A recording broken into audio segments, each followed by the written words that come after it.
Welcome back to the Ascension Facilitated Sessions, where we blend medicine, mentorship, and mastery into a guided conversation. I am your co-host and moderator, Dr. Darren Jackson, and we have here our co-host and expert facilitator, Dr. David Taylor. There you go. There you go. So today's session is going to be about balance. How do I balance the books and the brain? It's a very important discussion because as very focused and motivated students, we want to jump right in, but we also a lot of times forget that balance piece. So I want to kick off this discussion, DT, with a case. Can I present you a case? Absolutely. Let's hear it. All right, let's jump in. So let's meet Jordan. All right. So Jordan is a second year biology major. She's taken 17 credits, working part-time, and she's volunteering at a hospital. She's preparing to shadow this summer, right? She just got a 68 on her first orgo exam for the semester. And she has not reached out to her grandmother in about 3 weeks. Sounds familiar? Does sound familiar. So it sounds like Jordan is a bit becoming overwhelmed. And at this point, she's starting to question whether or not medicine is for her. What do you have to say to Jordan?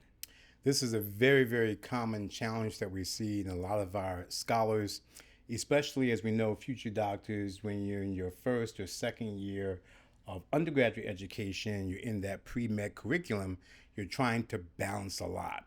Let's look at Jordan. So Jordan obviously is an outstanding scholar, working hard, obviously, but clearly there's been some imbalance with respect to study time, potentially, so that she could master the information for her organic course, but also she's trying to balance all of that time with work and also trying to have a life and engage with loved ones. And typically when there's not a good outcome, because there's not been a good balance, you begin to question early in the pre-med journey, is this for me? And we really want to support each of our future doctors and let you know, you got to stay the course.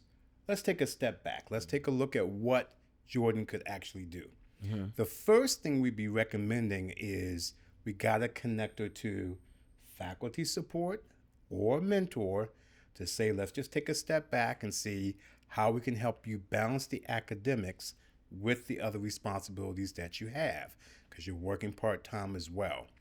And obviously we want to look at her wellness, which I'm going to ask you, Darren, to address in a moment. Yes. But the real key is it's not really that difficult if we're willing to reach out and seek help. And that's where the mentorship that we've been talking about in facilitated sessions is helpful, because a mentor can simply help settle you and remind you that, yes, this is your journey, and let's begin to break down what we need to do. So DJ, I want you to talk about first, how can we help Jordan just with the wellness piece? And then we'll come back on the other side and I'll move into how we help her with the academics more specifically. So of course, Dean Taylor, so some practical things from the gate. I mean, I'm talking from, personal experience, but then also just things that have been discovered in the literature and just the science that supports these wellness techniques that anybody on their journey can use. So I'm a big advocate of journaling, Dean Taylor. So when you journal, you're able to reflect kind of some of the things that we've been talking about here. We're asking you to reflect in the comment section about your path. So journaling is very important because then we get to go over the details of said event, right? We get to then put labels and names to said event, the different occurrences of the event, and then we get to process that. So journaling is very good for our clarity about a situation. If you are the student who catastrophizes things, or, situations may become a little bit more difficult or more bearing hard in your head, journaling allows you to kind of reflect on that and press the course. Also, there's things such as meditation. Meditation is extremely good technique to use because you are tapping into your breath, your breathing, your mindfulness. one of the things in the mental health and psychiatry space that we often advocate for individuals who's going through certain emotional states is to be present in that moment and to be mindful of your actual body. So when you're meditating and you're breathing, you're allowing yourself to take heed to those physical cues that your body is giving you to let you know what type of state that you're in, because then you can do some more of these tools such as journaling, such as exercise. 30 minutes a day has been some of the most best prescribed antidepressants on the market, so that's another technique. So we have exercise, we have journaling, and we have meditation. So those are just kind of 3 things just to start with. And then as we go through the episode, we'll talk about some other things that we can include into our toolkit for mental health balance. I like that, DJ, because in order to be an excellent learner and to be engaged with your coursework, we first have to be balanced with our wellness. If we're not well, we're stressed, we're distracted. And as I like to say with a lot of scholars and future doctors, you can talk about this. If you're exhausted and stressed, you're doing what I call sleep study. You and trying to highlight while you study, right? So you've given us some good strategies for Jordan to first look at her wellness. Let's bring it together now with the rest of the plan. It starts with Jordan having access to, it could be a mentor at her institution or outside, could even be a faculty person or an academic advisor. But that first point of connection literally would be like Jordan sitting down and talking with you or me or a person that she trusts. And the first thing we do is we affirm, you are on the journey to medicine. Let's work together to see how we can make this happen. One score that was not optimal is not going to define you. Your future patients, doctors, are not going to ask you, what was your first score in organic chemistry? Think about that, right? So we take a step back and we say, let's see how your time looks.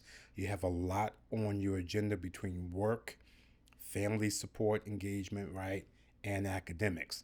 And what we have to do without stressing Jordan is begin to identify what I call meaningful available blocks to engage your learning. We identify blocks of time.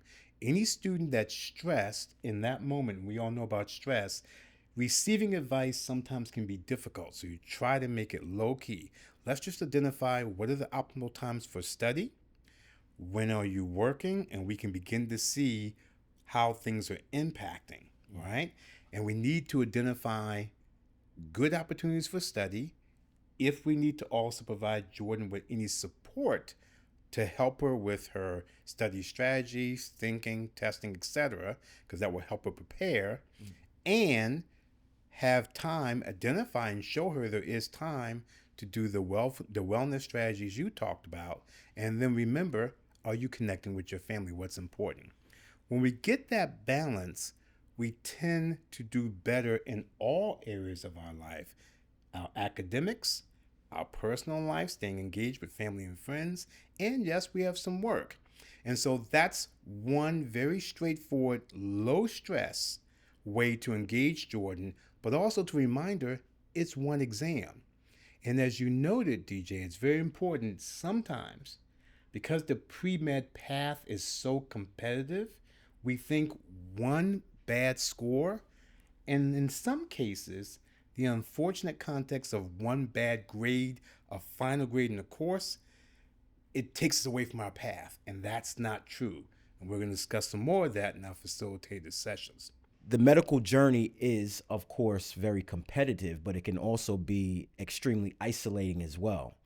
And I think one very key important thing that's vital when we talk about mentorship, when we talk about your support system, your supporting cast, is not allowing that negative talk to really railroad you in the process and take you off your course. Yeah, I call that the mental sabotage. Yes, because that isolation then leads to the amplification of that negative talk, which then leads to Jordan starting to question whether or not medicine is for her. And I think it is.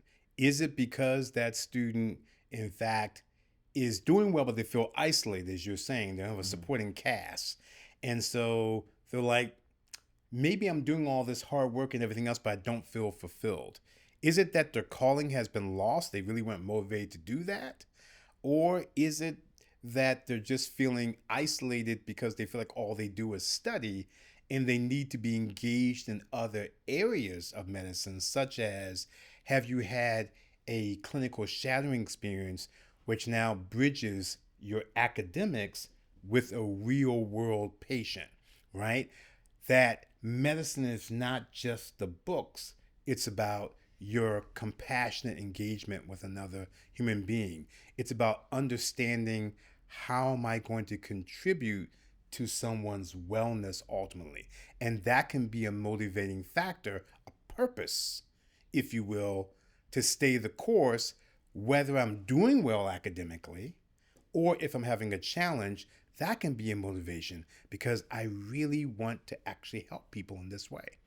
You know, this conversation brings out, because here we are talking about a student who academically is doing well, Yes. but still has this question of whether or not medicine is for them. What's my why? What's my why? And so this goes along that discussion of burnout and the burnout society. The anxious society is what they call it. It was written about by a philosopher called Byung-Chul, and he wrote about the burnout society. And this is that we are so focused as a society and driven towards productivity, success, and goals that we lose our balance. And so it makes it much more easier once we are not focusing in on these things, such as the people who are close to us that helps define who we are, the things and activities that is a part of us that helps define where we are. Once we get caught up in this burnout society, we lose that. And then we become isolated, and then we can be more susceptible to this negative thinking. And so the data is pretty clear. Matter of fact, let me just bring out some data on this. It says, so a 2020 journal of the Medical Education Review found that up to 70% of pre-medical students, 70%, reported feeling chronically stressed. As you future doctors know, chronic stress impacts everything. It impacts your mental health, your physical health, even your immunity, right? And even your study habits, the way you think and perceive things. So when you are much more susceptible to these negative thoughts, it can put you into that mode where you're questioning your place in this medical journey. It's an important point, Darren. So now that brings it home because, in essence, whether I'm a student such as Jordan, who's just trying to balance everything between work and family and academics, and I encounter some academic difficulty, or I'm a student who's actually doing very well, but now I'm so stressed, I begin to question my purpose for medicine. This is all coming down to professional identity. Who am I becoming as a future physician? And your professional identity starts with future doctors. It starts with wellness. We hear it so often, but we take for granted because, again, this pre-med journey is so ripe with competitiveness, we forget to take care of ourselves. So wellness strategies that you've outlined for us, simply as reflection, exercise, also looking at diet, meditation, as you noted, starting with good wellness strategies as part of our plan of action, both for learning and in our other professional engagements as we work toward that continuing journey for medical school admission, will be important. It can help us in the case of Jordan, who's trying to balance everything.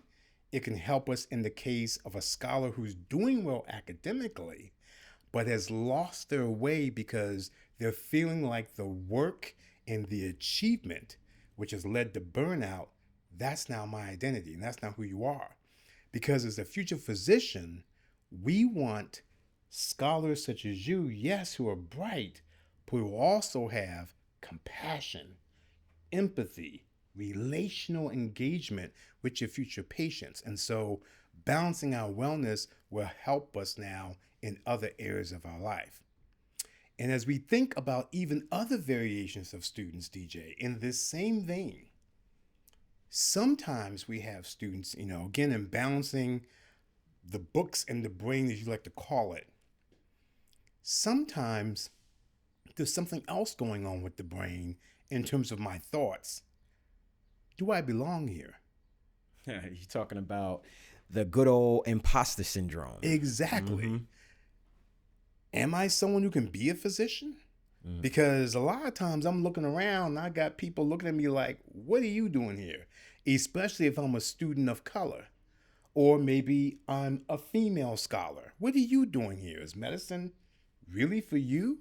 Or maybe I'm an international student or a first-generation student. Mm-hmm. Sometimes there's something happening in the environment that's kind of suggesting to you, inappropriately from our perspective, that you don't belong. And we say you do belong on the journey to medicine. Mm-hmm. Help us understand this imposter syndrome. Whew. There's a lot that goes into the imposter syndrome.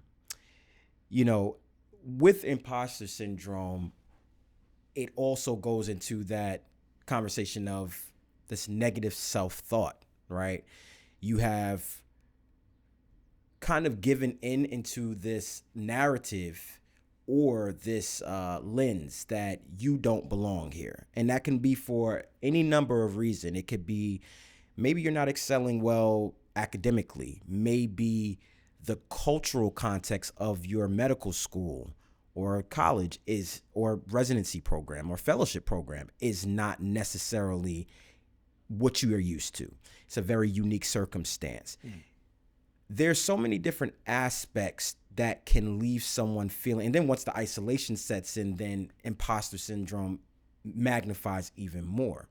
So you have to be very careful when you are, gearing up for medical school, in medical school, and even well within your professionalism to be able to have checks and balances for imposter syndrome. Understand, and kind of this goes back into being reflective, right? So that journaling piece works really well for putting imposter syndrome and recontextualizing it, putting it back into focus. When you are writing about your journey or your difficult experience right now, you'll understand this is, let's just take Jordan, for example.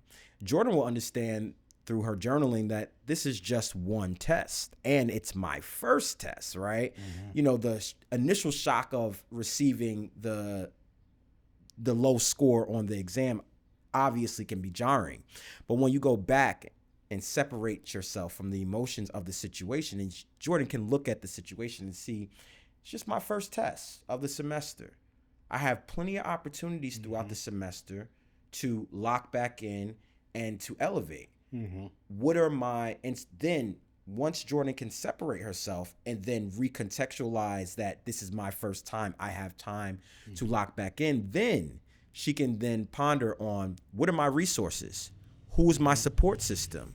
So when you are giving yourself that separation from the initial shock of that low score, then you can then strategize. Mm-hmm. And then you can lean on your support system to further help you strategize. And before Jordan knows it, you're in your final exam and she's getting an A. Mm-hmm. And that imposter syndrome doesn't really seem as validated anymore, right? Because you've done the work. You've allowed yourself to be self-aware of the situation. You didn't catastrophize it. You've allowed yourself to separate from the emotion. You then went into strategy mode.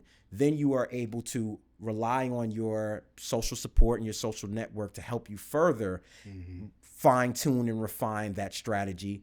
And then boom, before you know it, she has her white coat, and that's a lot of times how the story goes. It's very insightful, DJ, because in a couple of the other cases that we had for this facilitated session, we have Greg, who has like a 3.4 grade point average, also working part-time. also is involved in research, etc., and actually has a mentor, a physician mentor. But at times, as you were saying, he feels like he doesn't belong in the environment, right? Like, is this for me? And in talking with his mentor about it, he says that's been helping him feel better about this sense of belonging because he's getting a different response. His mentor has been sharing with him the same journey of how there will be these challenges. Sometimes you feel like you don't belong. But here's how we put that back into a right frame for us, right? The right frame is, well, what is it that's saying I don't belong? Is it one grade on a test? There are going to be many tests. Is it someone saying, what are you doing here? Well, how we process that also is based on our own confidence of being in certain environments. Well, I'm your mentor and I'm putting you in environments and showing you do belong. And look at the other responses you're getting. You're getting a dozen positive reinforcing responses. Let me show you about this a part of medicine. Let me show you about this part of my profession or my particular specialty. But there's one naysayer over here, right? So when we begin to put things in the context, and as you said, you reflect on that. You reflect on all the good, all the success you've been having, the areas of improvement that you've made, the other people that are encouraging you. Then the other negative influences seem to become less and less because that is part of this journey that's happening that you have to navigate sometimes. And then we had another case where Thomas had been having some challenges. His grade point average was about a 2.4. He actually took the MCAT twice and unfortunately scored less than 500. So that's less than the 50th percentile rank. So he's very concerned about, can I stay this course? And Thomas actually could benefit from a couple of areas. One, some very good academic advising that will help him with, let's look at how we can grow your learning strategies so that you can become more successful in your coursework. And let's hold off on taking another MCAT until we can work together to figure out what's keeping you from performing better. Is it possibly some of the pre-coursework that you receive seasoned so you haven't mastered a lot of the not just content, but the thinking? Okay, well, let's help with that. Maybe the journey will be a little bit longer for you. But even though you've been told, no, you can't go to medical school, that has some myth to it and some truth to it. That's the challenge. Yes, in medicine, we need scholars who can what? Engage the advanced work. And that is determined by how well you perform on the different assessments. But it doesn't mean that if you're having challenges now, we can't grow you, and through additional post-baccalaureate work, we've seen scholars who've mastered the academics, achieved a 4.0 GPA, came back, then took the MCAT again with appropriate preparation, not just on content, but thinking, testing skills, scored the 508 or 509, which now moves into a competitive range, even though it's a third attempt.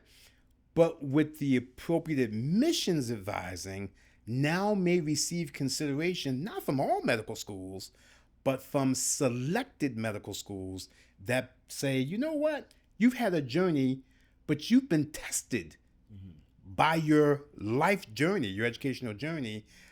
We may want to interview you and see what else you have to offer and see what supports we can give you to assure your continued success.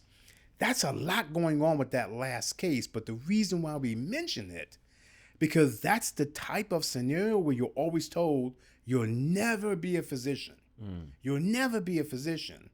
And as you know, I've worked with a lot of scholars in that last case. Yes. Who are now board certified physicians in different specialties and serving on faculty at medical schools and are chairs of departments across different health institutions across this country. Right. So the goal is, if through our facilitated sessions, through the mentorship, where you get the guidance on how you stay well, how you seek advice early on, how you prepare yourself appropriately, right? In balance, how you know who you are in your professional identity. When we do this early, then you ascend with very little drop. However, sometimes you don't get the benefit of getting this early. So you've been going up and down. We're here for you too. We're here for you too. This community is here for you too. It's going to take a little bit more work, but you too can achieve that goal. Yeah. So this brings in a very important piece, Dean Taylor, because it's that mentorship that is very key, because our last student would not have known that medical school is still within their reach. Exactly. If there was not that mentor to be able to, reinforce that you are still a contender. And that goes a long way, especially when we're talking about mental health and we're talking about balance. You brought another piece up about what is your professional identity. Part of, how we feel in our mood is wrapped into how we see ourselves and how we present ourselves and how other people see us. So when we are embarking on this very, very, arduous journey, it could be arduous. For some, it's not. But for some people, it's it's one of those things where you have to really put that grit and resilience to. That mentorship is what reinforces the mastery, which then reinforces the medicine, the career in medicine.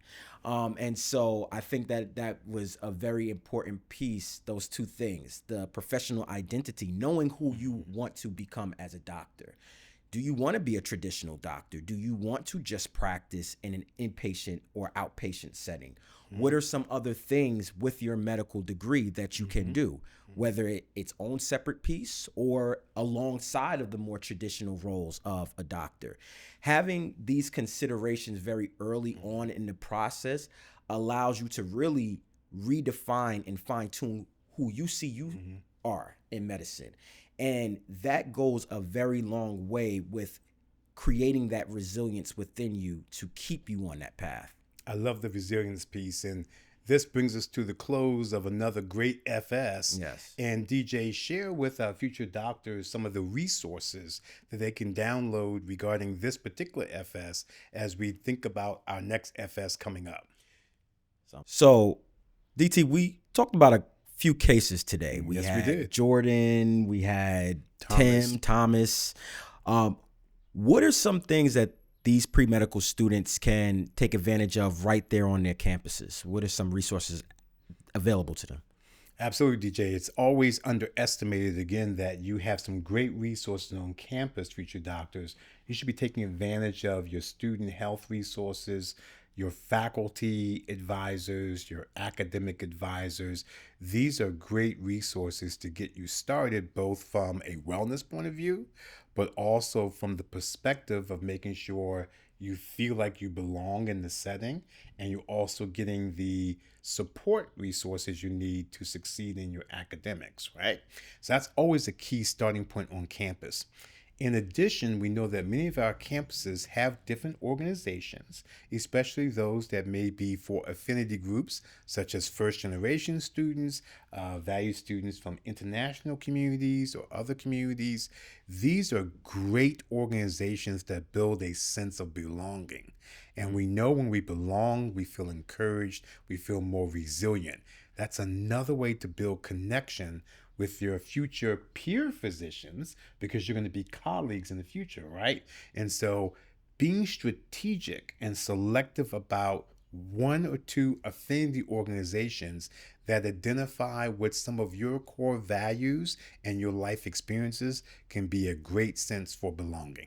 And I'll just add, outside of the campus context, you can also find a great deal of support within the community around your campus. I mean, I found the community of roller skating, DMV roller skating. You know, I had to do a shameless plug. Shout out Absolutely. to Snap City. But there was a whole community outside of campus waiting for me that really got me through those last few years when the burnout was feeling, extra, and, having that space even outside of campus, not having to see the walls of campus, not having to see those academic familiar faces allows you to even, go even further with your ability to kind of just like detach and relax, because sometimes you need those moments to completely separate yourself.